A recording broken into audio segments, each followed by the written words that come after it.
하나님의 말씀은 시편 73편 28절입니다.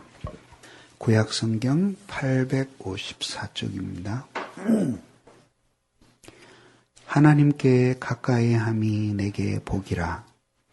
내가 주 여호와를 나의 피난처로 삼아 주의 모든 행사를 전파하리이다. 아멘.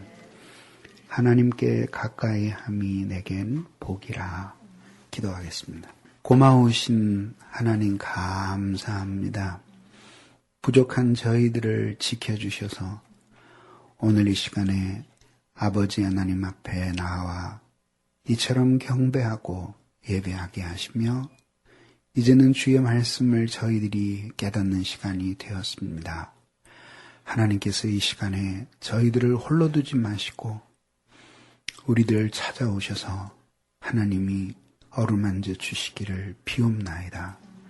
교육관에서 예배를 드리는 사랑하는 모든 지체들, 거리는 떨어져 있으나 동일한 하나님의 사랑이 저희를 어루만지셔서 우리가 정말 주님의 자녀임을 보여주시며 요하실에서 예배를 드리는 모든 지체들에게도 하나님의 은혜를 베풀어 주셔서 정말 주님을 만나는 복된 예배가 되게 하옵소서.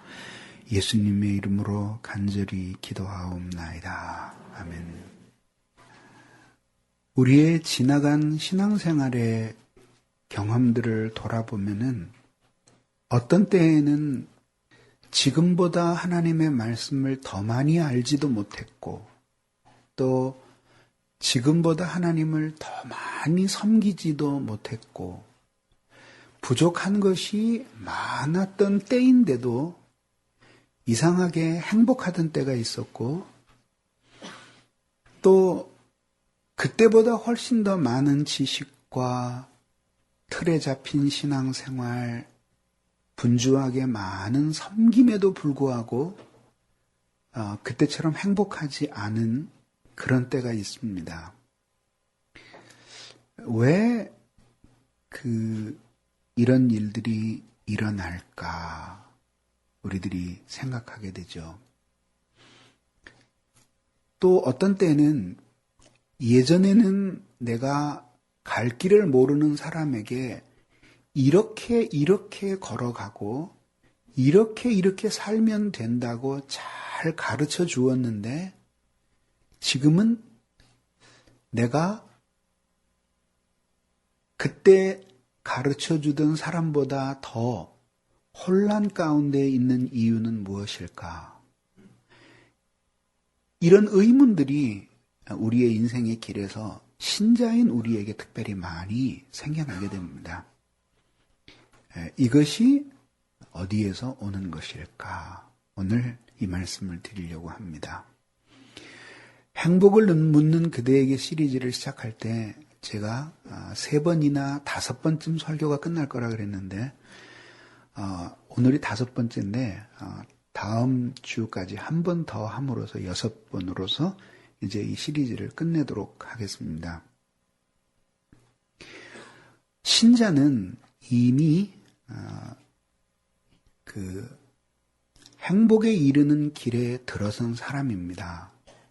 2가지 점에 있어서 이미 그러한데 하나는 우리가 하나님을 멀리 떠나고 희망이 없는 죄인이었는데 하나님이 우리의 죄를 용서해 주셔서 이제는 우리가 죄인이 아니라 하나님의 자녀가 되게 해주셨으니까 이미 행복의 길에 들어선 사람이고 2번째는 전에는 정말 올바른 길이 무엇인지 잘 알 수도 없었고 또 안다고 하더라도 그렇게 행할 수 있는 힘이 없었는데 하나님이 우리를 복음으로 눈을 뜨게 해주셔서 그래서 하나님이 살아계시다는 것과 이 세상이 그분의 손으로 창조되었다는 것과 내가 그분의 손으로 지음바 되었기 때문에 하나님의 창조의 목적을 따라 살아가야 된다는 사실을 알게 해주시고 또 그렇게 살아갈 수 있는 은혜의 능력을 매일매일의 신앙생활 속에서 부어주시기 때문에 우리는 이미 행복에 이르는 길로 들어섰다고 말씀드릴 수 있는 것입니다. 그런데도 이런 길에 들어선 모든 그리스도인들이 행복한 것은 아닙니다. 오히려 이런 길에 들어섰음에도 불구하고 행복하지 않은 그리스도인들이 행복한 그리스도인들보다는 더 많다는 사실 때문에 사실 오늘 이러한 진리가 우리들에게 필요한 것이 아니겠습니까? 그러면 이제 이 시간과 다음 시간에 걸쳐서 다룰 주제는 그러면 이 현자의 길에 들어선 하나님의 자녀들이 왜 불행해지는 것일까?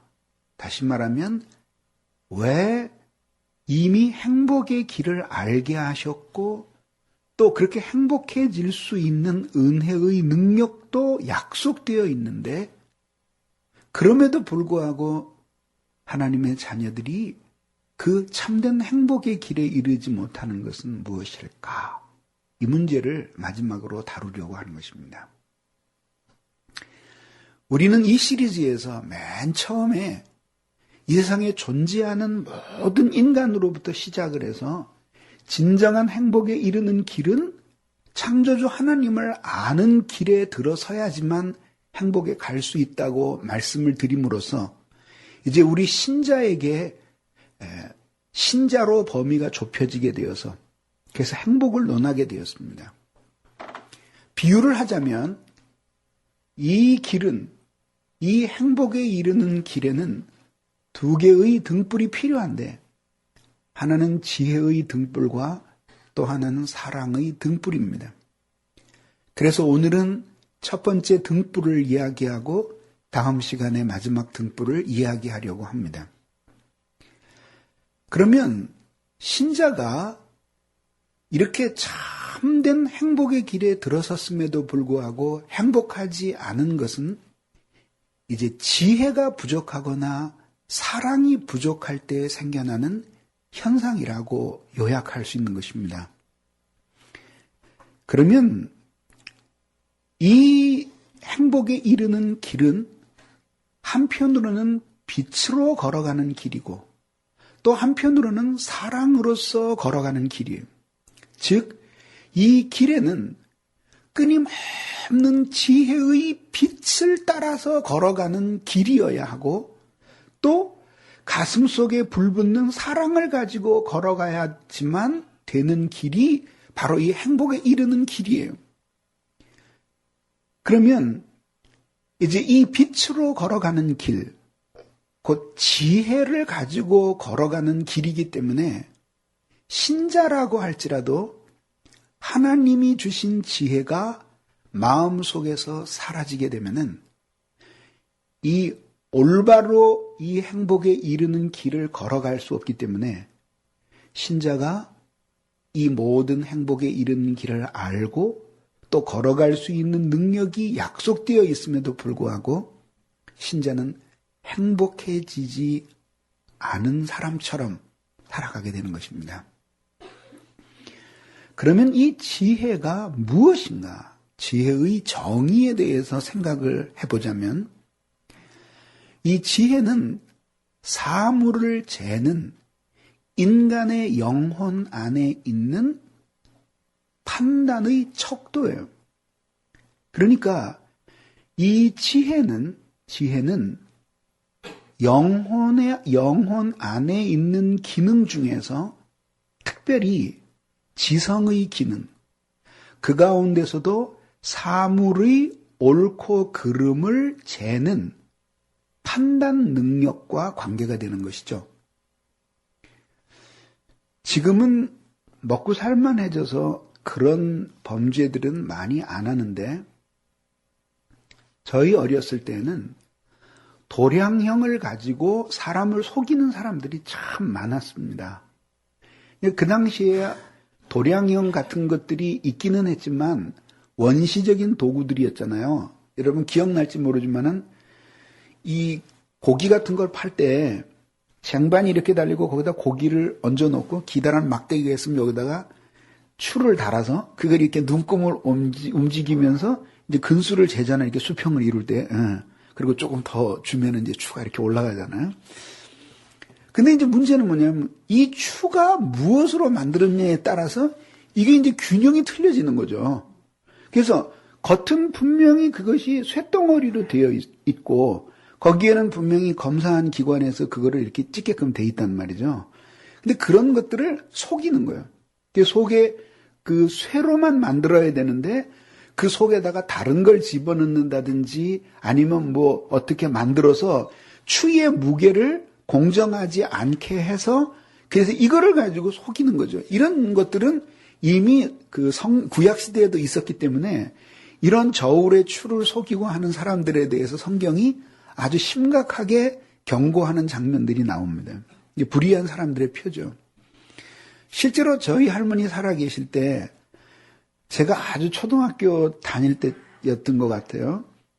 그 길가에 있는 쌀집에서 이제 쌀을 사다가 늘 드셨는데 그 광에다가 이렇게 땅을 파고 이제 장독을 묻고 왜 그러셨는지 모르지만 하여튼 그 독에다가 쌀을 갖고 와서 붓고 거기서 이렇게 불편하게 이렇게 엎드리셔서 그거를 퍼다가 밥을 했어요. 아마 너무 귀한 게 돼서 땅속에다 묻어놨는지 모르지만 하여튼 그랬어요. 근데 할머니들 하시는 말씀이 이상하다. 저 집에서 쌀을 사오면은 야구까지 꽉 차고 이 집에서 사가지고 오면 조금 떨어진다. 근데 이렇게 좀 떨어지는 그 집은 외상을 잘 줬어요. 그래서 이제 좀 떨어지는 거 알면서도 사왔는데 근데 언젠가 그 사람이 경찰서에 붙잡혀 갔어요. 왜 그랬나 그랬더니 그땐 말을 가지고 쌀을 이렇게 되는데 그 말 밑에다가 이게 두툼한 송판을 하나 집어넣은 거죠. 그러니 그게 한 번 줄 때마다 이 양재기로 하나 둘 정도 덜 준 거예요. 그게 몇 년 동안을 장사를 했으니까 그거를 모아봐요. 그 굉장한 거 아니에요? 그땐 그것이 굉장히 커다란 벌이었어요. 죄였어요. 그래서 아마 상당한 처벌을 그 사람이 받은 걸로 알고 있어요. 이런 것들이 말하자면은 척도거든요. 척도는 그렇게 변하고 움직이고 그래서는 안 되죠. 그래서 똑같은 상태를 언제나 유지하는 그런 종류의 이게 바로 이게 척도예요. 여러분, 사람이 공평하지 않은 걸 갖다가 엿장수 마음대로라 그러잖아요. 그거 무슨 뜻인지 기억나세요? 우리 어렸을 때는 이 엿이 그 판대기에다가 그냥 이렇게 가득 담은 거였어요. 그래서 그거를 그 줄 때 이거를 이렇게 무슨 이렇게 한 개씩 낱개로 된 게 아니라 떡처럼 한 판 전체가 엿이니까 이 끈을 가지고 망치로 탁 쳐서 이렇게 딱딱딱딱 잘라서 한 줄 띄워주고 딱딱딱 잘라서 두 줄 띄워주고 이렇게 하면서 주는 거니까 이게 전부 다 가격이 정해져 있거든. 고무신 하나 가지고 오면은 뭐 고무신 5켤레 가지고 오면 뭐 한 줄, 뭐 그다음에 양은 대야 2개 가지고 오면 2줄 뭐 이런 식으로 돼 있는데, 근데 이렇게 봐서 펜시 좀 마음에 들고 그러면은 이거를 폭을 넓게 잡아서 툭툭 쳐서 준다 이거야. 근데 지금 까죽까죽하고 뭐 별로 말도 안 듣고 그리고 가지고 왔는데 뭐 그렇게 좋은 것도 안 가져오고 또 하나 어떻게 가져왔나 보다고 해서 엿 줬더니 걔네 엄마가 와가지고 그 집에서 신는 고무신인데 왜 가져갔냐고 그러고서 소리지도록 뺏어가고 이게 마음에 안 들면은 이게 폭을 좁게 잡아가지고 툭툭툭툭 쳐서 준단 말이죠. 이게 엿장수 마음대로거든요. 그게 뭐냐면 우리들이 진정으로 행복해지기 위해서는 우리라고 하는 인간 존재에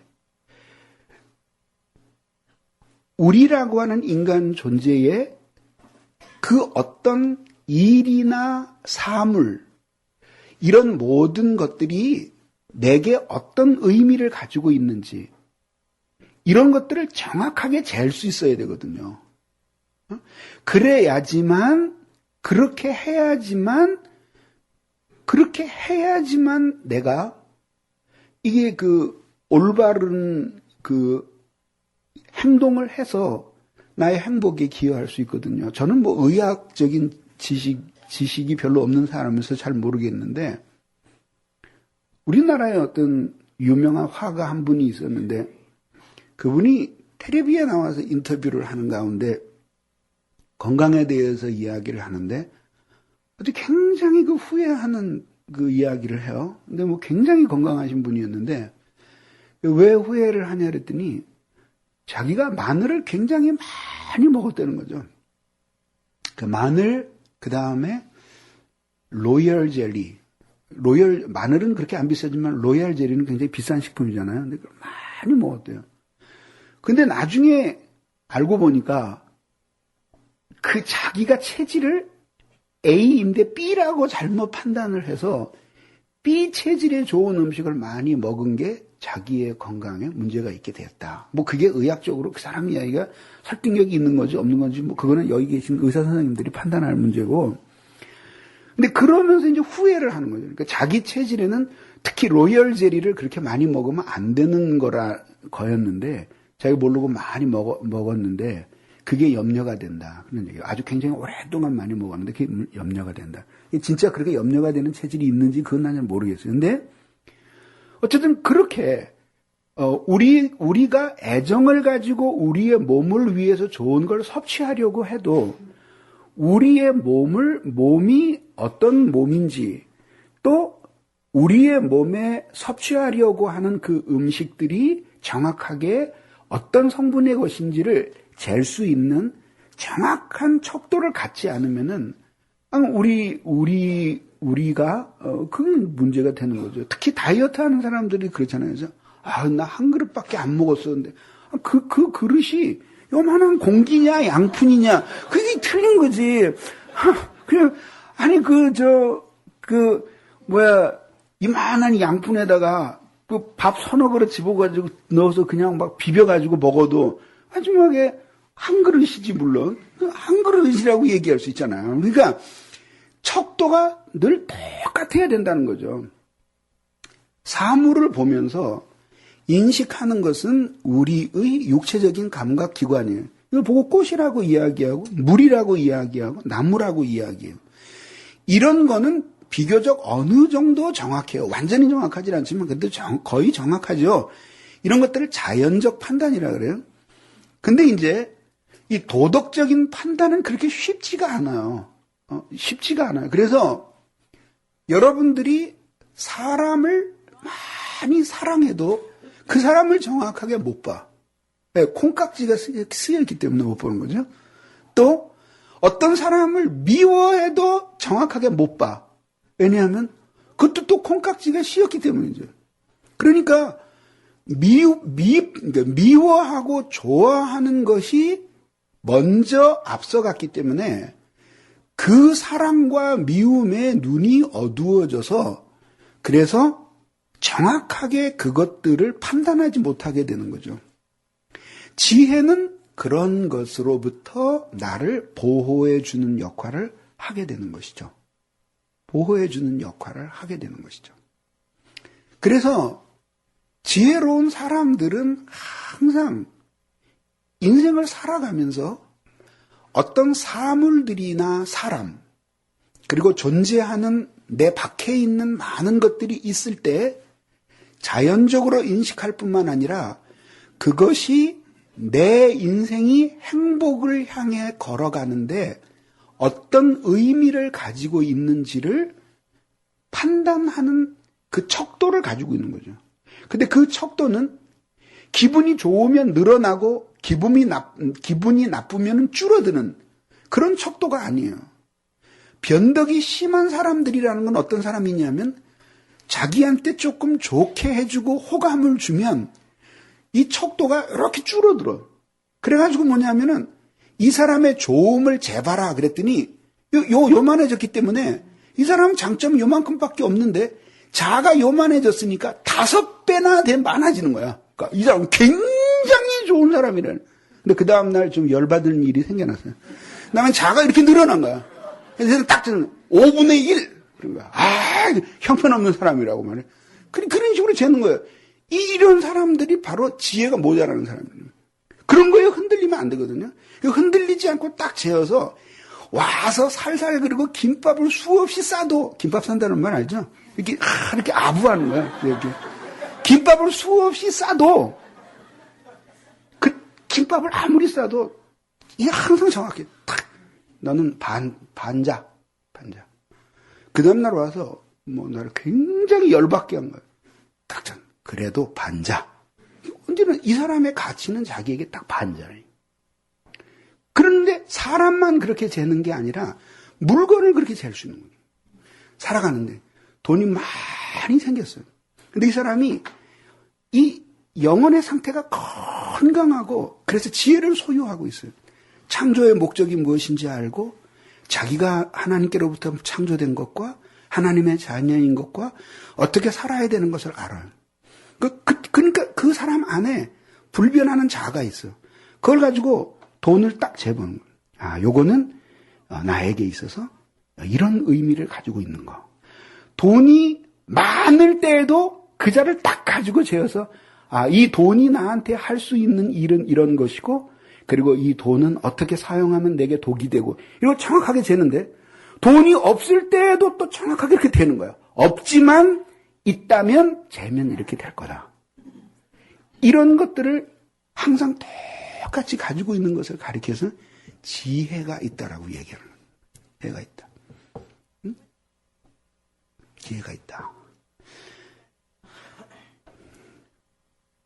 그러면 이제 이런 지혜가 부족할 때 어떤 일이 생기게 되느냐. 그렇죠? 이런 지혜가 부족하게 될 때 크게 두 가지 불행이 발생하게 되는데 첫째는 그 자기 사랑에 빠져버리는 거죠. 자기 사랑에. 이 자기 사랑이라고 하는 것은 무엇이냐면은 인간이 자신을 목표와 대상으로 정하고 자기 자신을 끝없이 즐거워하고 누리려고 하는 거예요. 그러면 그렇게 인간이 자기를 목표라고 생각하고 끝없이 즐거워하게 한다라고 하는 것은 존재에 있어서 자기가 가장 위에 있다는 것을 의미하는 것이에요. 그래서 인간이 가지고 있는 모든 죄 중에서 가장 심각한 죄는 교만이에요. 교만. 이게 모든 죄의 어머니예요. 그 교만의 품에서 수많은 죄들이 생겨나게 되는 거예요. 왜 그러냐면 하나님이 이 세상에 있는 모든 만물들의 질서를 정해 주셨거든요. 질서를 정해 주셨어요. 무엇이 중요한가라는 사물의 질서를 정해 주시고 인간을 그 위에 두시고 그리고 하나님이 맨 위에 이거를 받아들이면서 살아야지만 인간이 행복의 길로 갈 수 있어요. 근데 인간이 교만이라고 하는 것은 뭐냐면 이게 아니라고 그러는 거야, 자꾸. 그리고 하나님은 그렇게 말씀하시지만은 사실은 그게 아니라고 생각을 하는 거예요. 그리고 자기를 그 위에다가, 맨 위에다가 갖다 놓는 거죠. 그러면 자기 마음속에 그리는 존재의 질서가 있으면 그 질서가 위에서부터 차례대로 이렇게 있을 때 그것은 꼭 존재의 중요성의 질서고 이 중요성의 질서라고 하는 건 뭐냐면은 아래에 있는 것은 그 위에 있는 것을 위해서 언제든지 희생할 수 있는 겁니다. 또 희생되어야 돼요. 그 희생시킬 수 있어요. 그러니까 위에 있는 것의 행복에 지장을 받을 때 아래에 있는 것을 기꺼이 희생시킬 수 있는 것이 이 사람이 가지고 있는 이 존재의 중요성의 질서예요. 좀 이해가 그렇게 가슴에 와닿는 이해는 아니겠지만은 이런 예를 한번 들어봅시다. 내게 아주 굉장히 귀한 아주 좋은 손수건이 하나 있어요. 근데 방바닥에다가 차를 쏟았을 때에는 황급히 이 품속에 있는 그 소중한 손수건을 꺼내서 깨끗한 손수건을 꺼내서 걸레처럼 방바닥을 닦을 사람은 없어요. 예? 예. 그러나 이 손수건보다도 더 아끼는 아주 소중한 성경책이 나에게 있어요. 근데 성경책을 보다가 그만 커피를 쏟았어요. 그러면 신속하게 이 수건을 꺼내서 책 위에 있는 그 커피 물을 씻어내려고 할 거예요. 그럼 뭘 보여주냐면은 방바닥은 3번이고 손수건은 2번이고 성경은 1번이라는 걸 보여주는 거예요. 그러니까 손수건만 못한 방바닥이 오물에 묻었을 때는 걸레를 찾지 절대로 이걸 안 하고 그리고 이제 성경이 망가질 것 같을 때에는 이거 꺼내서 닦는 거죠. 실화인데 어떤 일이 있었냐면은 피아노를 아주 잘 치는 피아니스트가 있었어요. 근데 이 사람이 피아노를 너무너무 사랑해요. 그런데 불이 났어요. 불이 났는데 그러면 뭐 사람들이 막 튀어나오고 난리가 났는데 그 연기 속으로 불과 연기가 나는 그 속으로 사람이 뛰어들어가더니 잠시 후에 그 피아노를 혼자서 끌고 나오더래요. 근데 그게 아주 가냘픈 여자였어요. 당연히 그 다음에 그 피아노를 무사히 사람들의 도움을 받고 꺼낸 다음에 평상시에 혼자서 그 피아노를 옮길 수 있나 보았더니 못 옮기더라는 거죠. 그게 어떤 순간적으로 나오는 특별한 힘이에요. 그 사람은 불타고 있는데 존재 질서 1번이 오랫동안 자기가 친 피아노 그거였어요. 이런 식으로 질서를 정해놓는데 자기를 맨 위에다가 두는 거예요. 그러니까 하나님의 아름다움은 자기의 행복을 위해서 희생하는 거예요. 네? 그러니까 이것을 성경에서 커다란 우상숭배라고 보는 거죠. 그래서 십계명을 보면은 1계명부터 나 앞에 다른 신을 내게 잊지 말게 하라. 거기서부터 시작을 해서 십계명으로 내려가는데 이 계명은 이렇게 일자로 된 계명이 아니라 이렇게 원통형 계명이야. 그래서 첫 번째는 그렇고 마지막에는 탐내지 말라 그랬는데 골로새서에 보면 탐심은 우상숭배다 그러고 다시 일로 돌아가는 거야. 예. 그러니까 결국은 이렇게 휘도는 원통형의 계명이에요. 그러니까 그 원통형의 계명 중심에 하나님을 향한 사랑과 이웃을 향한 사랑이 존재하는 거래요. 근데 이런 질서를 일자로 그런 질서를 받아들이면서 살아야 되는데 이 결국은 뭐냐면 하나님보다 자신을 더 위에다가 두는 거죠. 그렇게 하면서 살아가는 거예요. 근데 이것은 이렇게 생각하면 여러분들이 이렇게 말할 거 아니에요? 그러면 이렇게 그 목사님 그렇지 않습니다. 지금 하나님을 사랑하든지 자기를 사랑하든지 둘 중에 하나라고 늘 말씀하시는데 주위에 보면은 하나님을 사랑하는 사람이라고는 절대 말할 수 없지만 자기를 사랑하는 사람이라고는 또 얘기할 수 없는 사람도 있습니다. 그게 누군데?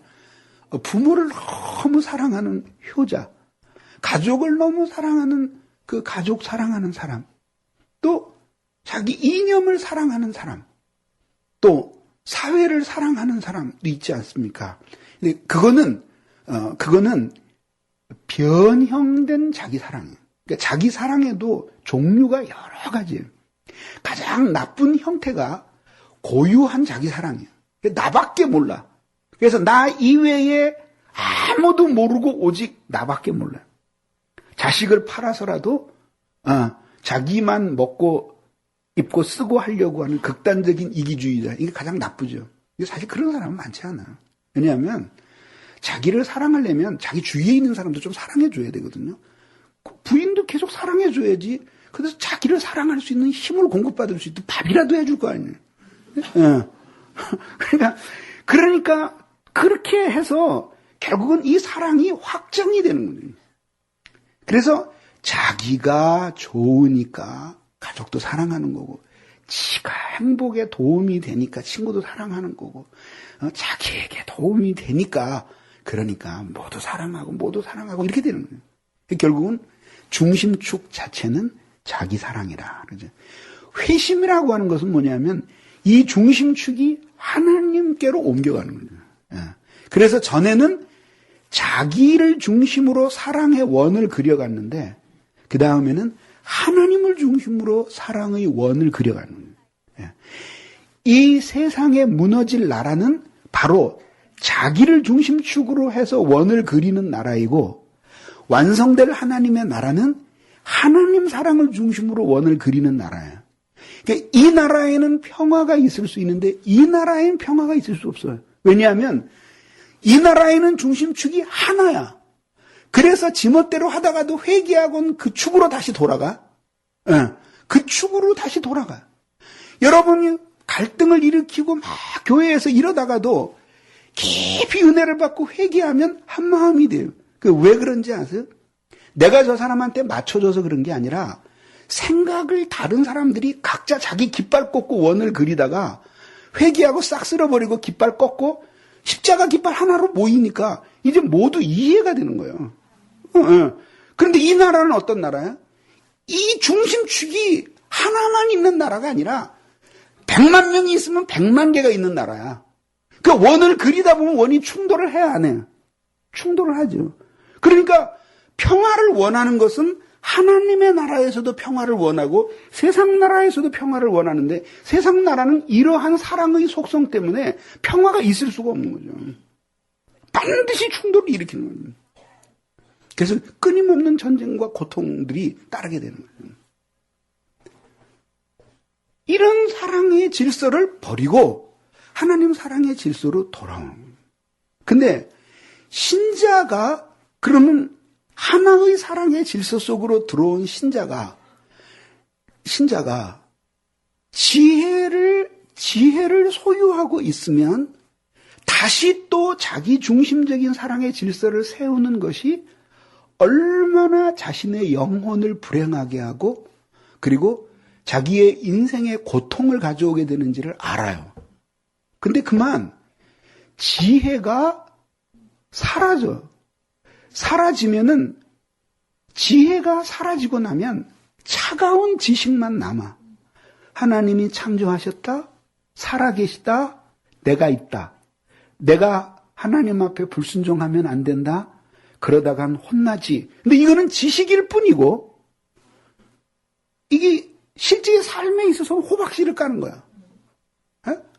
여러분들이 집안에서 아이들이 있는데 그 아이들이 공부 안 하고 담배도 피고 약간 불량스러운 행동하고 그러잖아요. 지나가는 과정에 다 그럴 때가 있잖아요. 그러면 걔가 공부를 하는 것은 매우 나쁜 것이다.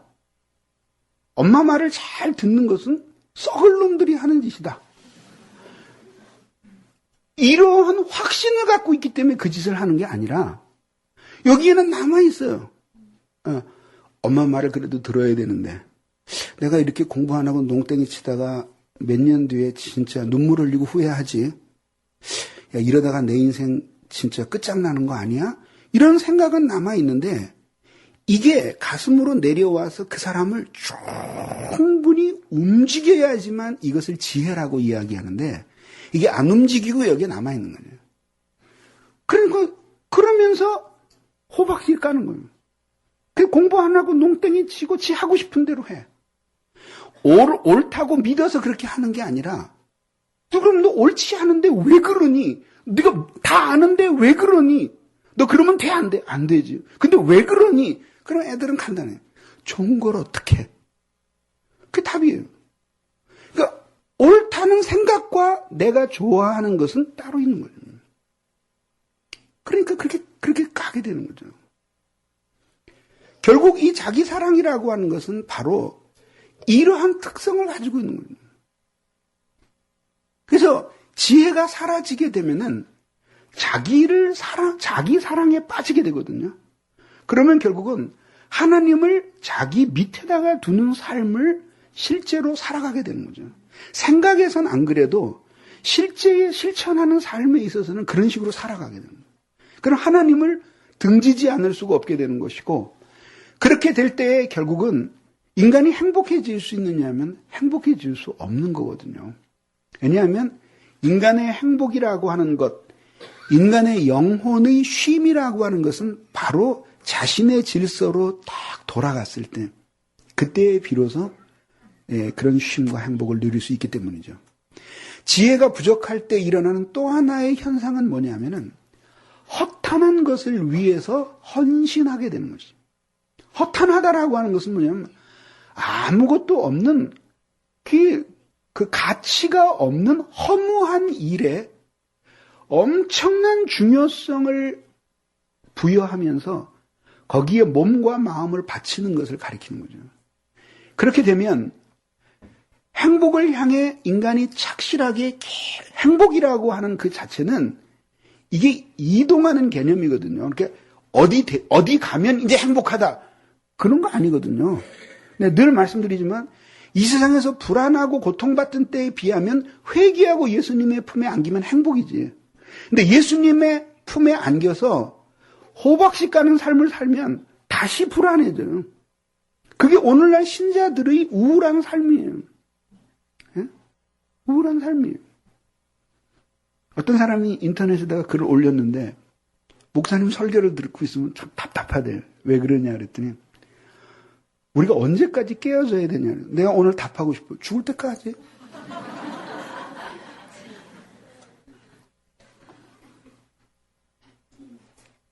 그거는 꼭 뭐하고 똑같으냐 하면은 잘 들어보세요. 내가 하도 갑갑해서 내 얘기를 하는 거죠. 저는 특별히 건강을 잘 챙기는 성격은 아닌데 약해지고 보니까 이제 건강에 대한 많은 생각을 하는데 저는 식사를 할 때 언제부턴가 이렇게 먹고 싶은 것을 먹는 게 아니라 몸에 좋은 것을 먹으려고 애를 쓰는 습관이 생겨나게 됐어요. 브로콜리를 먹을 때에는 저 굉장히 세상 싫어하는 음식이 그 음식이거든요. 그게 도대체 털 달린 것 같은 그런 게 뭐가 맛있어 이게? 에? 시퍼래가지고 말이지. 진짜 싫어하는 거예요. 그런데 의식적으로 먹어요. 왜냐하면 이게 비타민 A가 아주 많고 암을 예방하는데 좋은 식품이라지. 그러고 먹어요. 제가 언제까지만 해도 마늘을 입에도 안 대는 사람이고 이렇게 대화하다 입에서 마늘 냄새 나는 사람은 아주 굉장히 제가 힘들었거든요. 근데 항상 마늘을 보면서 그런 거예요. 하나님이 이 마늘을 이 세상에 주신 것이 큰 선물이란다. 이스라엘 사람도 이거 먹고 힘을 냈다며? 이게 뭐. 네. 그렇게 하면서 살아가는 거예요. 어떤 때는 너무 먹고 싶은 게 있어요. 제가 좋아하는 것 중에 하나가 뭐냐면은 닭 같은 걸 이렇게 튀겨가지고 설탕을 많이 입힌 거 있잖아요. 강정이라 그러나? 마치 과자 같은 거 굉장히 좋아하거든요. 근데 안 먹은 지 오래됐어요. 왜냐하면 어떨 때 시장 같은 데 자주는 아니지만 가끔 가면 막 따끈따끈하게 막 팔거든요. 너무너무 먹고 싶어요. 근데 안 먹어요. 왜냐하면 그게 뭔지 알고 나니까 먹을 수가 없는 거예요. 그 닭강정은 껍데기가 별미거든요. 껍데기 기름기가 제일 많아요. 거기에다가 또 인정사정 안 보고 설탕을 들이다 부어가지고 그렇게 해가지고 막 이렇게 그 코팅을 하다시피 한 거죠. 그러니까 씹을 때는 달콤하고 맛있는데 저게 몸에 들어가면 어떻게 된다는 걸 너무나 잘 아니까 그래서 못 먹는 거죠. 어떤 때 너무 먹고 싶어. 그런 식으로 주의를 하면서 사는데 언제까지 그렇게 해야 될까요? 응? 근데 그 사람한테 묻고 싶어요. 언제까지 그렇게 해야 될까요? 응? 아니, 언제까지 그렇게 해야 되느냐는 거예요. 그럼 그 사람은 그러잖아요. 이거 일주일만 조심하세요. 그러면 되겠지. 근데 그런 답이 어딨냐. 죽을 때까지 멀리 가야지. 근데 신기한 게, 그러다 보니까 브로콜리가 좋아져요. 그리고 마늘이 너무 좋아져요. 제가 좋아하는 음식 중에 하나가 순댓국이거든요. 순댓국집에 가면은 항상 그 마늘을 한 2숟가락 정도만 다진 거 주방에서 좀 달라 그래요. 그럼 어떤 집은 또 잘 안 갖다 주고 어떤 집은 잘 갖다 주고 그럼 사정없이 2숟가락을 집어넣어요. 그럼 좀 이렇게 좀 먹을 때 따끔따끔해요. 그래도 그거 먹으면서 위로를 받는 거죠. 이게 내가 보통 사람의 마늘 먹는 양에 제가 한 8배 정도는, 10배 정도는 더 많이 먹는 것 같아요.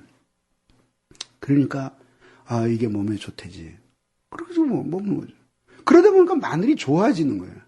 근데 너무너무 마늘이 좋아요. 마늘을 보기만 해도 기분이 좋아요. 그 사람도 이렇게 마늘처럼 생긴 사람만 봐도 굉장히 은혜로워요. 아니, 이렇게 살아가는 삶이 죽을 때까지 그렇게 사는 거지. 그게 무슨, 그렇게 하다가 보니까 그게 행복해지는 거잖아요. 진짜 자기가 깨트려져 본 사람은 그 깨트려지는 것이 그냥 형벌처럼만 생각되는 게 아니죠.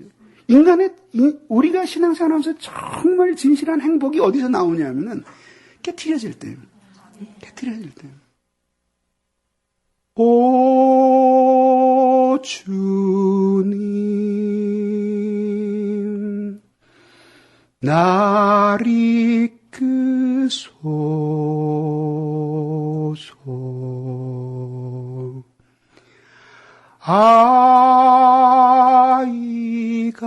아이같이 약하오니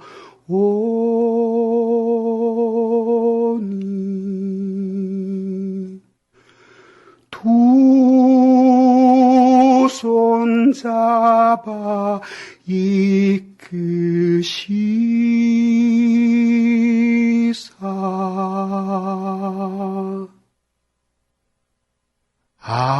아버지 집에 이를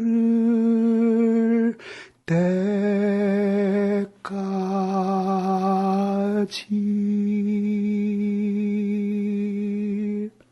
그렇게 하면서 한 걸음 가는 거예요. 이 사랑이. 이 신앙생활이에요. 예, 그들에게 깨어질 때에 그 깨어지는 게 이렇게 아프기는 하지만 그러나 항상 그것은 사형당하는 것 같은 그런 아픔만을 가져다 주는 게 아니라 이렇게 말할 수 없는 이 행복을 그 자기 깨어짐 속에서 이렇게 가져다 주는 거예요. 근데 여러분에 한번 묻고 싶어요. 여러분 정말 하나님 앞에 깨트려지고 싶으시면 한번 아멘 해보세요. 이거 뭐야, 이렇게 되고 싶은 사람이 이렇게 많잖아요, 이게. 그렇게 하면서 가는 거지.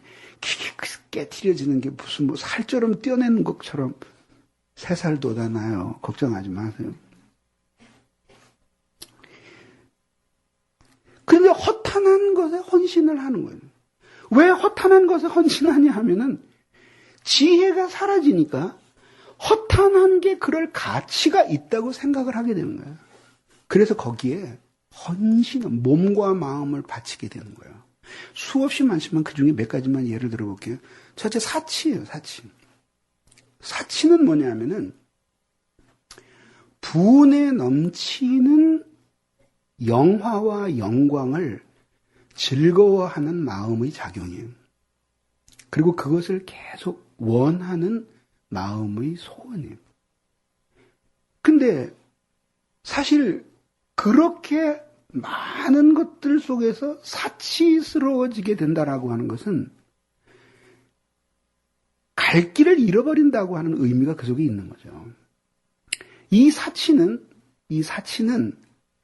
물질을 많이 가지고 있는 사람에게만 일어날 수 있는 이 죄가 아니에요. 그러면 가난한 사람에게도 일어날 수 있는, 가난한 사람에게도 일어날 수 있다. 그럼 여러분들 그럴 거예요. 아니, 가난한 사람이 뭐가 쥐뿔도 없는데 어떻게 사치스러워집니까? 사치스러운 것과 사치스러워지고자 하는 욕망은 모두 영혼에 같은 효과를 가져다 주는 거죠. 그래서 위대한 하나님의 사람 어거스틴이 자신의 글 속에서 이런 이야기를 했어요. 음식의 예를 들면서 어떤 사람은 분에 넘치는 화려한 식탁을 받으면서도 그런 생활하는 것이 영혼에 해가 되지 않는 사람이 있고 아주 조잡한 음식을 먹으면서도 그 음식 때문에 영혼에 계속 상처를 주는 사람이 있다. 누구냐? 전자의 사람은 어쩌다가 분에 넘치는 식탁을 받게는 되었는데 마음과 영혼이 그것에 집착하지 않아. 그러니까 영혼에 해가 안 돼. 조잡한 음식을 놓은 사람인데 탐욕하는 마음으로 그 음식을 대하는 거예요. 그러면 영혼에 상처가 나는 거예요. 그러니까 사치도 마찬가지예요. 사치도 사물을 대할 때에 하나님께서 여러분들에게 주신 은혜와 축복의 분복들을 따라서 이 세상에 있는 것들을 어느 정도 누리면서 산다고 하는 것은 그건 책망받을 일이 아니에요. 늘 이야기하지만은 기독교 신앙은 수도사적인 삶을 칭송하지 않아요. 그러니까 늘 하는 이야기가 수입이 낮을 때에는 거기에 맞춰서 살고 좀 늘어나면 좀 더 좋은 옷, 좀 더 나은 집, 좀 더 괜찮은 차 그렇게 생활할 수 있다 이거죠. 근데 문제는 뭐냐면은 이 사치라고 하는 것은 그 하나님과의 관계를 잃어버리고 인생의 참된 길을 찾아가는데 방해가 될 정도로 헛된 영광을 구하고 거기에 안주하려고 하는 경향이에요. 그러니까 이거는 그런 경향성이라고 하는 것은 실제로 물질이 있는 사람에게도 있고 없는 사람에게도 있는 거 아니에요. 그죠? 예. 그 있을 수 있는 거 아니에요. 그러니까 그런 것들로 인해서 덕성이 평가되어야 된다. 그런 내면의 작용에 의해서 덕성이 평가되어야 된다. 그런 식으로 해서 사치에 빠지게 되는 거죠. 그렇게 되면 어떻게 되냐면은 이 부도의 길을 계속해서 행복에 이르는 길을 걸어가고 그렇게 함으로 행복에 다가가게 되는데 가다가 볼거리를 만나서 정신이 팔려서 그거를 즐거워하고 거기에 주저앉아 버리는 사람들을 이야기하는 거예요. 그런 것뿐만 아니죠. 절망 같은 것도 그렇죠. 절망이라는 것은 뭐냐면은 자기가 원하지 않는 사물들의 질서 때문에 고통하면서 그것이 좋은 방향으로 변화될 수 있을 것이라는 소망이 사라졌기 때문에 차라리 자신이 존재하지 않기를 바라는 마음이 절망이에요. 다시 한번 말씀드릴게요. 사물들이 자기가 원하지 않는 질서로 있는데 그것이 다르게 변화될 거라는 모든 희망이 사라졌기 때문에 차라리 자기가 존재하지 않기를 바라는 희망이 끊어진 상태. 이것이 절망이에요. 그런데 그런 절망이라는 것이 진짜 우리에게 있는가? 특히 하나님의 자녀에게 그런 절망이라는 것이 있는가? 왜냐하면 사물들의 모든 질서가 내 손안에 달린 게 아니라 하나님의 손안에 달린 것이고, 그렇죠? 지금은 이것이 마음에 들지 않지만 내 생각이 올바르다면 하나님이 움직이셔서 질서를 바꿔놓으실 거고, 또 이것이 만약에 움직일 수 없는 최종적인 좋은 것이라면 지금은 내가 싫어하지만 내가 변화되면 이것을 행복해 할 것이라고 하는 것, 그런 믿음을 가지고 살아가는 것이 신앙생활이잖아요. 그래서 키에르케고아라는 사람이 이 인간에게 있어서 죽음이라고 하는 것은 절망이라고 얘기합니다. 왜냐하면 존재하지 않기를 원하는 거니까 그 자체가 이미 영혼의 죽음이라고 얘기하는 거예요.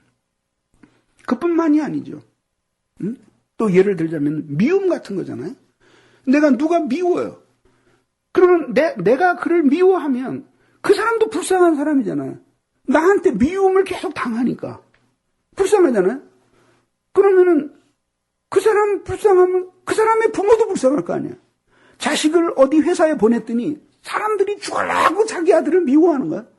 그럼 그 생각만 해도 부모는 불행하잖아요. 그럼 그렇게 미워하면 그 미워하는 관계를 보시는 하나님도 마음 아프시잖아요. 자기가 그 사람을 그렇게 미워하는데 자기는 그러면 행복하냐? 자기도 불행해지잖아요. 영혼이 자꾸 파괴되잖아요. 그런데도 계속 미워하는 거죠. 그렇게 미워함으로 가고자 하는 무슨 목표가 있는 게 아니라 그냥 미워하는 거예요. 그 왜 그러냐는 거예요. 나는 그럴 수밖에 없다. 이게 바로 이 사물을 재는 올바른 척도인 지혜가 사라졌을 때 나타나는 현상이에요. 또 있죠. 하나만 더. 정욕 같은 거예요. 정욕이에요. 정욕이 불일들이 일어나요. 근데 그런 정욕이 우리를 어디로 데려가려고 그러는 거예요? 뭐 어디로 데려가기는. 데려가고자 하는 목표가 있는 게 아니라 행복을 찾아 걸어가는 길에서 우리를 이탈시키는 것이 목표예요. 그러면은 그런 것들을 선택하고 정욕을 따라서 행동하라고 선택하고 나면은 그 뼈저리게 후회가 되잖아요. 이게 말하자면 세상적인 욕망의 정체거든요. 그런데 그럼에도 불구하고 다 알면서 그 일을 해. 왜냐하면 아까 그 공부하기 싫어하는 애처럼 그 자기가 좋으니까 그렇게 하는 거죠. 그래서 초대교회 교부들 중에 어떤 사람은 정욕이 뭐냐라고 할 때 사람이 정욕을 품는 것은 목마른 자가 소금을 퍼먹는 것이나 목마르면 물을 먹어야 되는데 소금을 퍼서 계속 먹는 거랑 똑같아요. 이게 채워지지를 않는다 그런 뜻이에요. 그런데 그런 정욕을 위해서 미친 듯이 몸과 마음을 다 바쳐서 헌신하는 거죠. 이게 지혜가 없을 때 생겨나는 현상이에요. 그런데 그런 식으로 사치에 빠지고 그런 식으로 정욕에 흐르고 그런 식으로 미워하고 마음과 눈이 이끄는 대로 절망에 빠지고 이런 식의 삶을 살면서 그가 단지 신자라는 이유 때문에 행복해질 수 있느냐. 그 행복해질 수 있냐. 행복해질 수 없는 것이에요. 그래서 이 지혜라고 하는 것은 항상 우리 안에 간직하고 소유되어야 할 바예요. 소리치듯이 구해서 그것을 자신이 소유하고 잃어버리지 않도록 간직하고 있어야 될 바라 이런 이야기예요. 그렇지 않으면 한때는 내 이 지혜의 정체는 사물을 재는 척도인데 그 척도를 가지고 재려고 하는 마음이 있을 때의 그 척도가 의미가 있는 거죠. 그렇지 않아요? 그런 거를 아예 처음부터 재려고 하는 마음이 없는 사람들에게는 척도가 의미가 없는 거죠. 그래서 지혜가 참으로 지혜이기 위해서는 내가 그것을 계속해서 사용하고 그것을 내 마음속에서 계속 활용할 수 있어야 돼요. 그러니까 여러분 한번 보세요. 언젠가 하나님이 나를 많이 흔들어 깨운 하나님의 말씀이 있었어요. 그것이 내 가슴까지 꽉 찼어요. 그래서 어리석음에 빠져있는 사람, 혼란에 있는 사람에게 충고를 해줬어요. 사실은 이게 이런 거고 이런 거거든. 그래서 이게 정체야. 넌 지금 여기 와 있고 그래서 이렇게 하면 안 돼. 벗어나는 길이 있는데 1번, 2번, 3번, 4번 이렇게 하면서 살아가면 돼. 이 사람이 너무 행복해하는 거예요. 그래서 그 사람 자기에겐 없는 지혜를 그 사람에게 빌어서 그 불행에서 벗어나고 고통에서 헤어나오게 된 거죠. 그렇잖아요. 이런 설교라고 하는 것도 결국 뭐냐면 하나님이 말씀을 통해서 당신의 지혜를 설교자를 통해서 여러분들에게 전달해 주는 거죠. 그러니까 여러분들이 그거를 받으면서 벗어나는 거죠. 그랬는데 그렇게 사람에게 그걸 가르쳐준 동일한 죄에 한때 사람들을 인도하던 그 사람이 빠질 수 있어요, 없어요? 그거 왜 그래요, 그러면? 바보예요? 그 한때 가르쳐주던 그 선생이었던 사람이 자기가 왜 그 학생만도 못하게 죄에 빠지냐 이거죠. 왜 그래요? 한때는 지혜를 소유했으나 범죄할 그때에는 그 지혜가 사라진 거죠. 그럼 여러분 묻고 싶겠죠. 어디로 출장 가셨나요, 지혜는?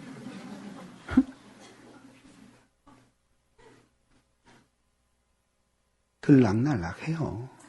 들락날락해. 그게 정답이에요. 그 대신 여기 남아있죠. 지혜를 가져다 주었던 지식의 형태로 남아있는 거예요. 지식이? 그 지식은 남아있는데 이게 자기를 움직이지 못하는 거예요. 그러니까 아까 들었던 그 예화에 나오는 그 아이처럼 엄마 말씀 들어야 된다는 거, 공부 안 하면 후회한다는 거, 쓸모없는 쾌락에 빠지면은 나중에 정말 눈물 흘리게 된다는 거 다 아는데 이게 마음을 움직여야 되는데 마음은 안 움직이게 남아있는 거죠. 그래서 이것만을 뚜껑을 열어서 이야기할 때에는 누구한테 얘기해도 지지 않아요. 근데 뭐냐면은 그것이 이 속에 흘러내려와서 이 사람을 움직이는 것은 삶으로 보여줄 수가 없는 거예요. 근데 머리에 머물러 있을 때에는 그걸 지혜라고 부르질 않아요. 지식이라고 부르고 이 안에 움직이고 있을 때 이것을 지혜라고 부르는 것이에요. 라고 부르는 거예요.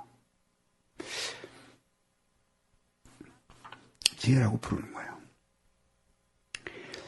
그러면 이제 이런 지혜를 소유하면서 산다는 것은 따라서 그냥 이렇게 지식을 많이 갖고 있는다는 이야기가 아니다라는 것을 이제 우리들이 눈치를 챘어요. 이해를 하게 됐어요. 그러면 인간의 행복이라고 하는 것은 어떤 지식을 머릿속에 넣고 있는 그것이 아니라 그 지혜를 실제적으로 자신의 온 영혼과 가슴 속에 품고 살아가는 거예요. 그래서 성경이 지혜를 품는다는 이야기를 많이 하죠. 그래서 마치 남자가 사랑하는 여인을, 사랑하는 사람을 자기의 가슴에 품에 안고 꼭 끌어안을 때, 그것은 뭐 그렇게 안아주면 1시간에 뭐 10,000원 준다 그래서 안고 있는 게 아니라 그 끌어안고 있는 것 자체는 뭘 뜻하냐 하면 이렇게 이 마음 속에 이렇게 둘이 이렇게 합치된 상태를 이야기하는 거거든요. 끌어안는 거죠. 그 끌어안을 때도 마찬가지로 그 손만 잡는 것으로 만족이 안 되고 끌어안고 싶어요. 근데 막 2겹, 3겹 오바를 입었어요. 그러면 이거 벗고 싶어요. 그래서 할 수 있으면 더 밀착된 상태에서 끌어안고 싶은 거죠. 그것이 결국은 품는 거예요. 지혜도 그런 식으로 품고 있을 때에 그것이 진짜 우리에게 지혜가 될 수 있는 거죠. 이거를 놓으면 안 되죠. 놓으면. 만약에 그 사람이 지금도 그 지혜를 계속 품고 있다면, 그렇게 한때는 사람들을 가르쳤던 그 지혜와 반하는 행동을 안 하죠. 그 지혜가 떠나갔기 때문에 그런 행동을 하게 되는 거죠. 하게 되는 거죠. 그러면 그 지혜를 소유하는 길이 뭐냐? 근데 여기서 두 지혜를 이야기하게 되는데, 이제 그 두 지혜를 이야기하게 되는데, 우선 첫째는 원천적인 지혜와 또 하나는 파생적인 지혜예요. 원천적인 지혜는 하나님 안에 있는 지혜이고, 파생적인 지혜는 우리가 행복에 이르는 길을 걸어가기 위한 그런 종류의 지혜를 이야기하는 거예요. 그림으로 표현하자면 이렇게 되는 거죠. 하나님이 지혜의 원천이세요. 이 지혜를, 하나님이 이런 지혜를 가지고 계시고, 이 지혜를 사랑으로서 펼치시는 게 하나님이 하시는 일이에요. 다시 말씀드릴게요. 하나님 안에 지혜가 있는데, 이 지혜를 당신 바깥으로 펼치실 때 사랑으로 이것을 펼치시는 거죠. 그래서 이 지혜로 말미암아 사랑으로 펼치셔서 세계가 창조되었고, 이 지혜를 따라서 사랑으로 펼치셔서 우주 만물이 존재하게 되었고, 이 지혜를 가지고 사람을 만드시고, 이 지혜를 가지고 만드신 사람을 사랑으로 돌보시는 것이 하나님이 하시는 일이에요. 그러니까 하나님을 안다 하는 것은 바로 하나님의 이 지혜와 그리고 이 사랑을 아는 거예요. 하나도 어려운 게 아니에요. 수준을 좀 낮춰서 비유를 들어볼게요. 여러분들이 자식을 길러요. 근데 얘가 도대체 마음에 안 드는 거예요. 근데 어느 날 얘가 철이 들기 시작하면서 얘가 그 부모인 우리에게 말할 수 없이 사랑스러운 자식이 되는 거야. 언제 그래요? 언제? 사법고시 붙었을 때? 사법고시 붙었는데 지 엄마 아빠 늙어서 양로원에 보내면 그때도 그렇게 사랑스럽고 행복할까? 그런 게 아니에요. 언제 그러냐면 그 엄마 마음을 알아줄 때. 예? 예. 그러면 엄마 마음을 알아준다는 게 도대체 정체가 뭐예요? 두 가지야. 엄마가 저를 얼마나 사랑하는지를 알고, 두 번째는 엄마 마음 속에 있는 그가 진정으로 행복해지는 그 길, 그 계획, 그거를 이해하는 거. 그래서 엄마가 나를 그렇게 때렸구나. 그래서 엄마가 나를 그렇게 야단치셨구나. 그래서 엄마가 나를 그렇게 끊임없이 교훈하고 가르치셨구나. 그거를 이해하게 되는 거예요. 그때에 부모와 자식 간에 한 마음이 되게 되는 거예요. 한 마음이. 실제로 내가 만난 지체의 이야기인데, 아버지하고 사이가 너무 안 좋아. 그래서 아버지가 공부 좀 하라고 그렇게 많이 타일렀는데, 과외 선생도 붙여두고 뭐 연수도 보내고, 내가 공부 안 했대. 왜 그러냐고. 내가 공부 잘하면 우리 아버지 좋아하는 거 꼴보기 싫어서 안 했대. 대단해요. 또 하나 있어요. 그 사람은 자매였는데 너무너무 공부를 열심히 했어요. 그래서 진짜 잘 됐어요. 왜 그랬냐니까. 오빠하고 둘이 있는데 늘 차별대워요. 그래서 늘 뭐 좀 먹으려고 그러면 오빠 줘야지. 뭐 좀 가지려고 그러면 오빠 먼저. 맨날 이랬는데 자기가 오빠와는 상관없이 인정받을 때가 딱 한 번 있는데, 성적표 잘 받았을 때. 그래서 자기는 미친 듯이 공부했대. 왜 그러냐니까. 우리 엄마 아빠한테 복수하고 싶었대. 이게 도대체 똑같이 자식들을 사랑하는데 어떤 놈은 꼴보기 싫어서 공부 안 하고 어떤 놈은 복수하겠다고 공부하고. 이게 인간이에요. 근데 뭘 하다가 지금 일로 갔나? 응? 알았어요. 그러니까 부모와 이렇게 부모를 안다라고 하는 것은 뭐냐면, 그 부모의 마음을 안다라고 하는 것의 핵심이 그 부모 안에 있는 자식을 향한 뜻과 사랑을 아는 거예요. 그 진심을 알아주는 그거잖아요. 그것 없이는 이게 화합하고 일치하는 관계가 될 수 없는 거죠. 하나님을 안다라고 하는 것도 바로 하나님의 그 넓은 지혜와 그 다음에 하나님의 그 정말 눈물에 젖은 그 놀라운 사랑을 안다. 그 두 가지를 아는 것이, 그것이 하나님을 안다라고 하는 거예요. 하나님께 영광을 돌리면서 산다는 것은 무슨 뜻이냐면, 자기가 어떻게든지 하나님을 위해서 섬겨서 하나님의 지혜가 사랑으로서 자기를 통해서 이 세상에 더 많이 펼쳐지도록, 그렇게 살아가는 게 하나님께 영광을 돌리고 하나님 섬기는 삶이에요. 그런데 이 지혜를, 하나님 자신이 지혜이신데 이 지혜를 인간이 받아야지만 인간도 비로소 지혜로운 사람이 되거든요. 그러니까 이 지혜는 인간 안에 스스로 있는 것이 아니라 원천이 하나님에게 있기 때문에 그 원천으로부터 이 지혜가 어떤 식으로든지 흘러 들어오게끔 돼 있고, 또 들어와서 그것이 충만해질 때 인간이 행복하게 되는 거예요. 오늘 아침에 생각이 났는데, 여러분, 우리는 지금 조선간장을 거의 안 먹잖아요. 우리는 옛날에 그 들큰한 간장을 늘 그 외간장이라 그랬는데, 요즘은 무슨 진간장, 무슨 양조간장, 무슨 간장, 뭐 그 굉장히 이름이 많은데 다 이름은 많아도 비슷하잖아요. 그 옛날에 그 외간장 반찬이었거든요.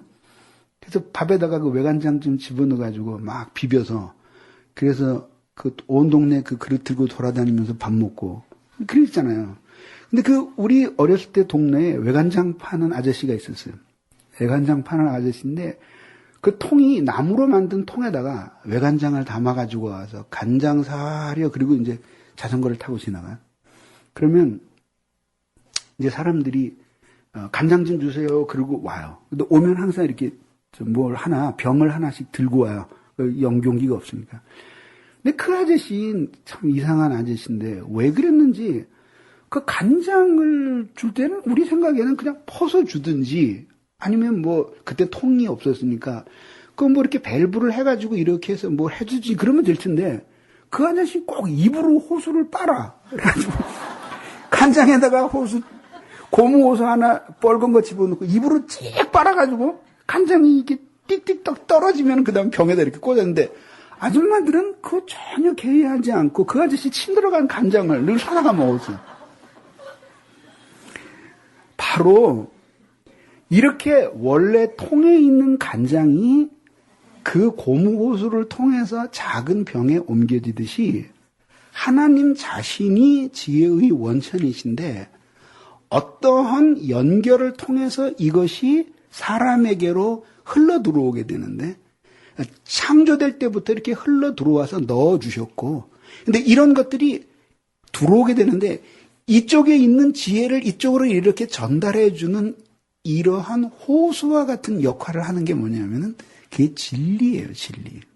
그래서 지혜와 진리의 문제가 이렇게 상관이 되는 거예요, 여기. 그래서 하나님이 지혜의 원천이신데 이 지혜를 하나님이 그냥 인간에게 이해시킬 수 없기 때문에 진리라는 형태로 압축을 해서 그 인간에게 계시로서 주시는 거예요. 인간에게 보여주시는 거예요, 진리를. 그러면 그 진리를 들여다보고 이해를 하게 되고 그것을 깊이 깨닫고 사랑하게 될 때에 그 지혜, 그 진리에서 지식이 생기고 그 지식을 통해서 이제 지혜를 다시 공급을 받게 되는 거죠. 네? 지혜를 공급받게 되는 거예요. 그러니까 진리 안에는 무한한 하나님의 그 지혜가 담겨져 있는데 그것은 성경에만 있는 것이 아니라 인생을 사는 모든 세계에 흩어져 있는 거예요. 해가 뜨고 달이 지는 자연 현상을 비롯해서 일반의 이 세상에 있는 학문과 모든 사상에까지 이런 진리들이 펼쳐져 있는데 그것들이 가장 풍부하게 많이 모아져 있는 보고와 같은 곳이 바로 성경이에요. 그러니까 성경은 내버려 두고 딴 데서 그런 진리를 찾으려고 하는 사람들은 만족스럽게 지혜로워질 수가 없어요. 성경을 통해서 그런 것들이 가장 풍부하게 제공이 되는 거죠. 진리의 엑기스야.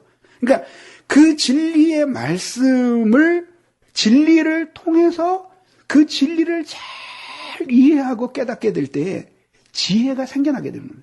그 말씀이 가슴 속에서 사라지지 않고 계속 은혜로 역사할 때 이 사람은 지혜의 등불을 소유한 사람이 되는 거예요. 그런 사람들은 행복으로 걸어가도록 부름을 받은 길에서 많은 놀라운 일들이 생겨나고 만나지 못한 사물들이나 이런 것들이 많이 생겨나도 그것에 의해서 쉽게 동요하지 않고 자기가 인간으로 태어나서 걸어가야 할 길에 그것들을 유용하게 사용하지 그것 때문에 가던 길을 이탈하거나 목적과 수단을 뒤바꿔서 불행해지거나 그러지 않는다 이거죠. 그렇게 되는 거죠. 그러면 이제 마지막으로 그러면 이러한 지식을 통해서 진리를 아는 지식을 통해서 지혜를 소유하는 길이 무엇이냐? 지혜를 소유하는 길이 무엇이냐? 다시 말하면 객관적으로 있는 이 진리를 통해서 어떻게 인간이 지혜로워지게 되느냐라고 하는 것이거든요. 지혜로워지게 되느냐 하는 것이죠.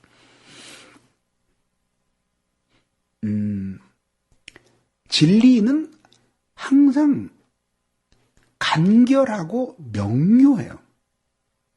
그런데 그것들은 놀라운 이 팽창력을 가지고 있어요. 그래서 예를 들자면 이런 거죠. 적합한지는 모르겠는데 그 어렸을 때 이렇게 보면은 그 놀라운 물건 중에 하나가 미역이에요. 미역? 지금은 뭐 미역이 이렇게 봉지에 뭐 깨끗하게 옛날에는 그냥 이렇게 기다랗게 부엌에다 이렇게 걸어놓고 밑에서부터 잘라 먹었잖아요. 근데 식구가 10식구가 넘는데 어머니가 미역 자르는 거 보면은 정말 그 짠순이처럼 똑 하고 자르는데 뭐 한 2장밖에 안 돼요. 요렇게밖에. 근데 그거를 그냥 솥에다 넣고 조리를 하시는 게 아니라 뜨뜻한 물에다가 그걸 집어넣어요. 그 분명히 요만한 거 2장밖에 안 들어갔는데 한참 있다 와서 보면 양푼이 하나 가득 있는 거죠. 네? 그러니까 지혜가 압축되어서 진리의 형체가 될 때 그것은 매우 간명하고 작아. 근데 그 작은 진리를, 작아 보이는 진리를 자기가 받아서 이것을 끊임없이 사귀면서 자기 안에서 뿔쿨 때 어마어마한 양이 되어서 자신의 마음을 꽉 채우고 전체를, 자기네 삶 전체를 비춰주는 등불이 되는 거예요. 네. 그러면 모든 진리가 다 그렇게 되느냐? 이렇게 안 그렇죠. 안 그렇죠. 그래서 해야 되는 일이 있어요. 첫째가 뭐냐면은 진리를 아는 거지. 깨닫는 일이에요. 진리를.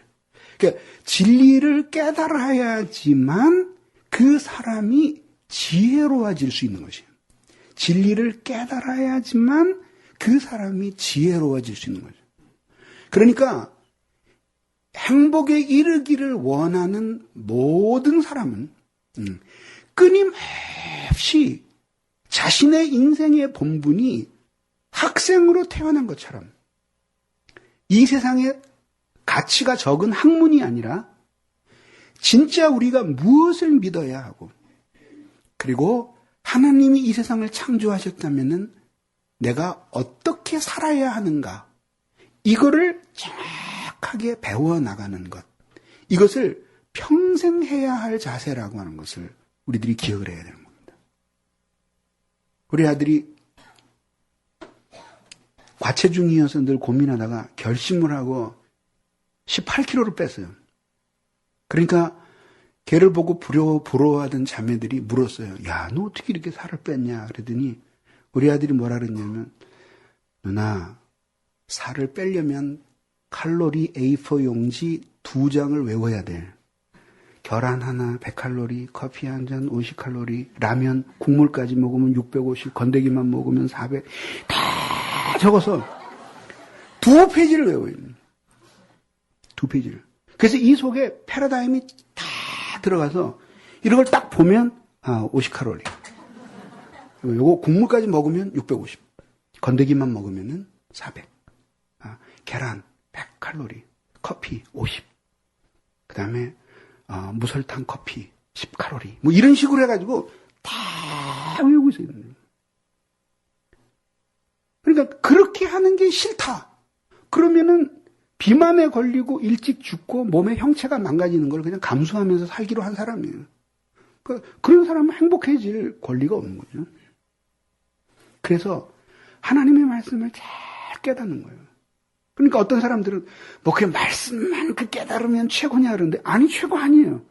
겨우 시작에 불과해요. 칼로리표 2장 외웠다고 해서 살이 빠집니까? 아니 칼로리표 외워도 퍼먹으면 찌지. 찌지. 응? 퍼먹으면 찌지. 근데 외우는 것 자체가 살을 빠지게 하는 건 아니지. 여러분들이 이렇게 진리의 말씀을 들으면 그러면 내가 행복에 도달할 수 있을 거야. 다 뻥이에요. 그런 게 어디 있어요. 그러면은 뭐 나도 당장 내려가서 거기 앉아 있게. 에? 설교자가 여러분들 행복하게 만들어줄 수 없어요. 우스운 얘기하면 잠깐이야 그렇게 할 수 있겠지만 그게 무슨 행복이겠어요. 그래서 두 번째 필요한 것이 뭐냐면은 끊임없이 생각하는 거예요. 사유하는 거예요. 박원이라고 하는 17살 먹은 여자애가 하나 있는데 최근에 센세이션을 일으켰잖아요. 그게 뭐냐면 다른 애들은 한 군데도 가기 힘든데 걔는 미국의 하버드, 예일을 비롯해서 아이비 리그의 10개 대학에서 동시 합격 통지서를 받았어요. 그 수학 능력 시험을 거의 만점을 받았어요. 걔 공부한 얘기를 책 한 권으로 써냈어요. 그래서 그 책을 보면서 야 정말 생각할 게 참 많더라고요. 그 중에 하나가 있는데 자기 동생에게 복습의 중요성을 이야기하면서 그림을 그리면서 설명한 부분을 거기다 적어놨어요. 머리통 3개를 그렸어요, 이렇게. 머리통 3개를 그리고 첫 번째 그림은 화살표가 막 여기 달라붙은 그림. 두 번째 머리통은 화살표가 날아가는 그림. 세 번째 머리통은 그 화살이 속으로 들어가는 그림. 이렇게 그려야 돼요. 이게 뭐냐 그랬더니 설명을 해놨는데, 책을 읽거나 강의를 들어서 이해가 잘 될 때 이것은 지식이 화살표처럼 머리에 달라붙어 있다 이거예요. 근데 그 다음날 안 보면 새처럼 다 날아가 버린대. 근데 그 다음날 다시 보면 이게 두피를 뚫고 이제 속으로 들어오는 거죠. 근데 이거는 제가 그 책을 읽기 전에도 아주 깊이 동의하던 바였어요. 이게 종교, 신앙을 렐리전이라 그러거든요. 이게 라틴어 렐리가레에서 왔어요. 그 렐리가레라는 말이 반복하다예요. 반복하다.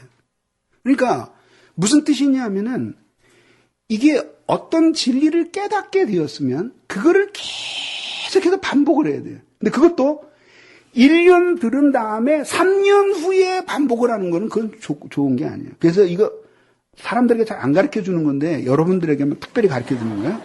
아니에요. 근데 글을 쓰는 사람으로서 내가 가르쳐 주는 거죠. 제가 독서하는 방법이 있어요.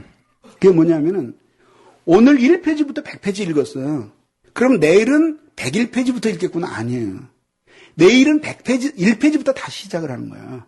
그럼 어떻게 하냐면, 그럼 어떻게 합니까? 그러니까 1페이지부터 100페이지 읽을 때 중요한 부분을 줄을 쳐놓고 읽는 거예요. 그리고 그 다음에 101페이지 읽어야 될 그 다음날 줄 친 것만 빨리, 불과 한 15분 동안에 줄 친 부분만 다시 읽는 거예요. 예. 그럼 그날 어저께 읽었기 때문에 싹 들어가. 근데 만약에 한 달 있다 읽으면 소용이 없어요. 그 다음날 딱 읽어야 돼요. 그리고 그 다음에 101페이지부터 200페이지까지 줄 치면서 읽는 거죠. 그 다음날은 이제 101페이지부터 200페이지 사이에 줄 친 거를 한 번 읽고 그 다음에 201페이지부터 300페이지까지 읽는 거예요. 이거 아무나 안 가르쳐 주는 거죠. 그렇게 하면서 쭉 들어가는 이게 바로 뭐냐면은 복습이에요. 복습이에요. 그래서 우리의 선조들을 보면은 몇 권 안 되는 한서를 어린 나이에서부터 계속 반복해서 읽히잖아요. 공자는 주역을 노끈을 3번 갈아매면서 3,000번을 읽었대요. 그럼 이 세상에 진리가 얼마나 많고 생각할 게 얼마나 많은데 바보같이 그거 몇 권 안 되는 책을 갖다가 그렇게 막 수십 년의 세월 동안을 그렇게 닳도록 하느냐. 근데 그렇게 자랐기 때문에 사물들을 다 전체적으로 볼 수 있는 안목들을 가지게 되는 거예요. 그래서 뭐냐면 진리를 깨달았으면 그거를 계속해서 사유하는 사람이에요. 그래야지만 그것이 내 안에 살아있게 되는 거죠. 살아있게 되는. 그래서 그런 식으로 별의별 방법을 다 해서 여러분들에게 제공해 주는 거예요. 2005년도에 설교한 거 나왔잖아요. 근데 얼마나 활용하느냐가 중요한 거죠. 세 번째가 뭐냐면은 사랑하는 거예요. 사랑. 그래서 이게 생각하는 것과 사랑은 무슨 차이가 있냐면은 생각을 하면 사랑하게 되지만 사랑을 하게 되면 생각이 나게 되는 거죠. 우리가 진정으로 지혜로운 삶을 살기 위해서는 의지를 가지고 하나님의 말씀을 생각해야지만 겨우 생각이 나는 이것 가지고는 이게 진리를 따라가는 삶을 살기에 충분하지 않은 거죠. 사랑하면 생각이 나게 되는 거예요. 사랑에 빠지면 생각이 나지 않아요? 그렇지 않아요?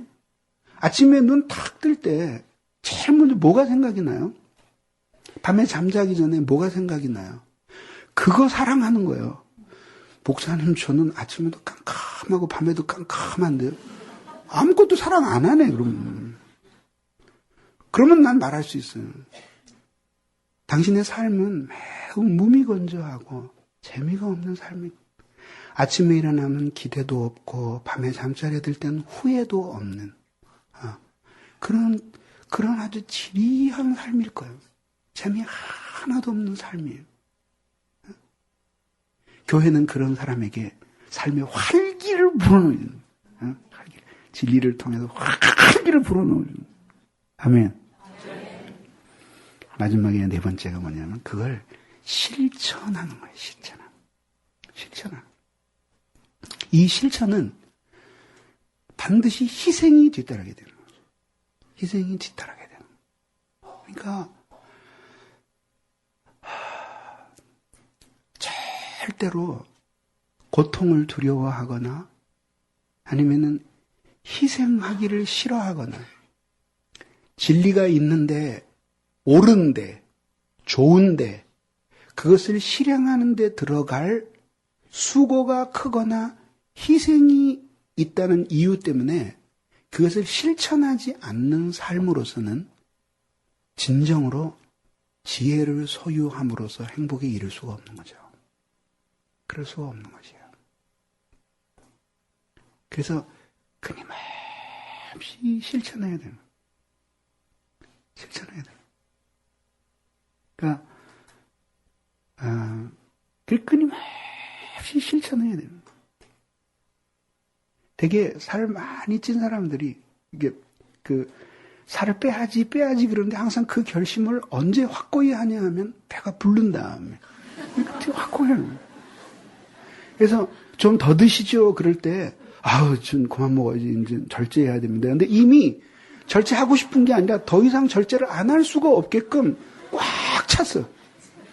그게 바로 실천이 없는 사람의 특징입니다. 그러니까 아무리 선한 결심을 많이 해도 열매를 맺을 수가 없어요. 열매를 맺을 수가 없어요. 여러분, 막 살고도 행복해질 수 있는 길이라고 하는 것은 없어요. 없어요. 막 살면서도 행복해질 수 있는 길은 없어요. 그래서 하나님이 주신 그 놀라운 자유는 바로 어디서 오는 거냐 하면은 바로 여기에서 오는 거예요.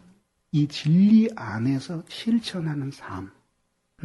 그래서 안셀무스라는 교부는 말하기를 하나님이 살아계시다는 사실을 받아들인다면 우리는 반드시 그분께 순종하지 않을 수 없고 그 순종을 벗어나게 되면서부터 인간은 자유도 함께 상실하게 된다. 그래서 결국은 우리의 관심이 진리이지만 이거는 단순히 사유의 즐거움을 위해서 진리를 찾는 게 아니에요. 그래서 진리를 알았으면 그 진리에 자기를 합치시키려고 하는, 그렇게 하면서 끊임없이 빛 가운데로 걸어가는 그런 삶을 사는 데서 인간이 행복을 누리게 되는 것이에요. 이제 왜 하나님의 말씀의 은혜를 받아야 되는지 그리고 그걸 지켜야 되는지 알겠죠? 기도하겠습니다.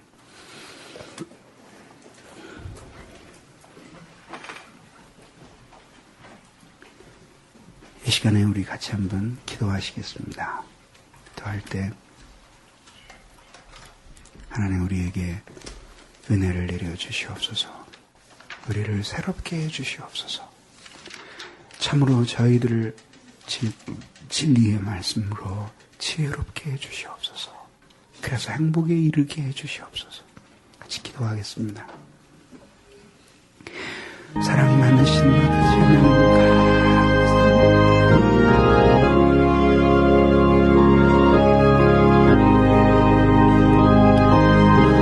하나님 약한 자들을 하나님 아버지께서 사랑해 주시고 오늘 시간에도 아버지 기도하게 해주시고 무지하고 어리석기 이를 때에 미쳐나는 생각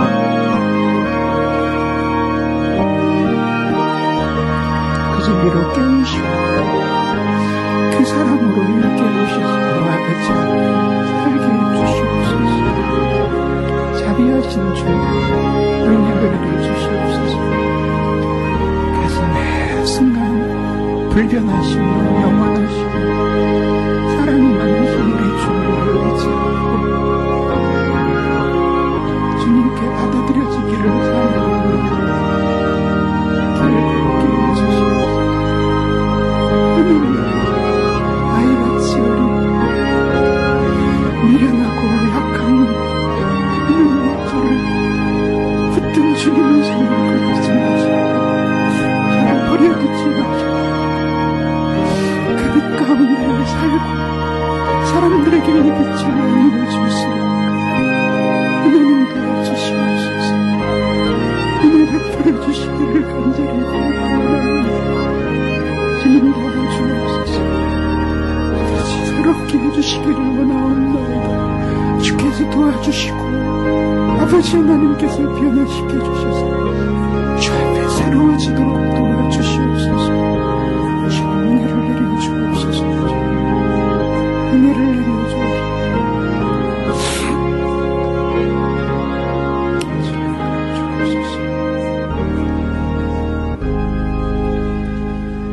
주 예수 그리스도의 은혜와 하나님 아버지의 사랑과 성령 하나님의 교통하심이 참으로 지혜를 끝까지 소유함으로 행복의 길에 이르고 싶어하고